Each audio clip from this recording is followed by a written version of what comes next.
দেশে একই আওয়াজ রে, দাঁড়িপাল্লা মার্কা ছাড়া ভোট দেব না রে। আপনাকে স্পষ্ট করে বলতে চাই, আপনি যে শহীদের রক্তের উপরে দাঁড়িয়ে রাষ্ট্র পরিচালনা করেছেন, সেই শহীদদের এখনো বিচার পাই নাই আমরা। শহীদদেরকে হত্যা করে ভারতে পালিয়ে আছে, তাদেরকে অবিলম্বে দেশে নিয়ে এসে বিচার কার্যক্রম চালাতে হবে। বাংলাদেশের কোনো নির্বাচন হতে দেওয়া হবে না। যোগ্য লোকই হাল ধরিবে, বাইরে যোগ্য লোক কি হাল ধরিবে, সংসদে আসিয়া দেশে একই আওয়াজ রে, দাঁড়িপাল্লা মার্কা ছাড়া ভোট দেব না রে, দেশে একই ভারতে যেমন পালিয়ে গেছে, তোমাদের জায়গা বাংলাদেশে হবে না। মাধ্যমে দেশের বিপ্লব হবে ইনশাআল্লাহ। আগামীর সংসদ দাঁড়িপাল্লা হবে সংসদ, আগামীতে আমরা দাঁড়িপাল্লার মাধ্যমে এদেশের একটি ইসলামী সমাজ কায়েম করব।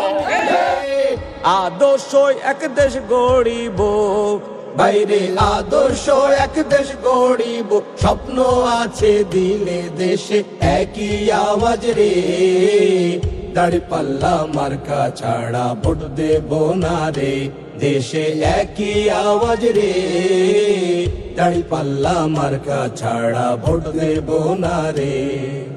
কত শাসক আইলো গেল আমার সোনার দেশে,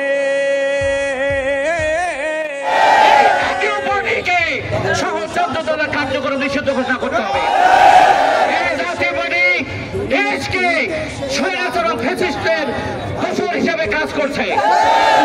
আমরা দেশ একটা মানবিক কল্যাণ রাষ্ট্র কায়েম হোক, এদেশের ধর্ষণ বন্ধ হোক, এদেশে হিন্দুদের নিরাপত্তা হোক, এদেশের চাঁদাবাজি বন্ধ হোক, এদেশের টেম্পু স্ট্যান্ড, বাস স্ট্যান্ড, সকল জায়গায় যে চাঁদাবাজি হয়েছে, সকল চাঁদাবাজির লিস্ট জামাতের হাতে আছে। এটার কলাই গন্ডায় আমরা এটা প্রতিশোধ এবং বিচার করে ছাড়বো।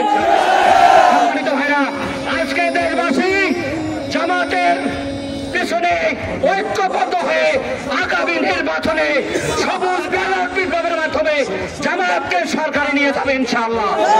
হায়রে শ্বশুর বাড়ি পালাই গেল, কমলো পেরেশানি দেশে একই আওয়াজ রে, দাঁড়িপাল্লা মার্কা ছাড়া ভোট দেব না রে, দেশে একই আওয়াজ রে, দাঁড়িপাল্লা মার্কা ছাড়া ভোট দেব না রে।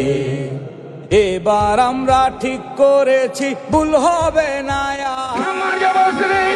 আমরা বলতে চাই, বাংলাদেশ জামাত ইসলামী আগামী দিনে নির্বাচনে ক্ষমতায় এসে দেশে ন্যায় ইনসাফ ভিত্তিক সমাজ পরিচালনা করবে। সেই জন্য সারা বাংলাদেশে পিয়ার পদ্ধতির প্রয়োজন। তোমারও আমার দেশে একই আওয়াজ রে, দাঁড়িপাল্লা মার্কা ছাড়া ভোট দেব না রে, দেশে একই আওয়াজ রে, দাঁড়িপাল্লা মার্কা ছাড়া ভোট দেব না রে, দেশে একই আওয়াজ রে, দাঁড়িপাল্লা মার্কা ছাড়া ভোট দেব না রে।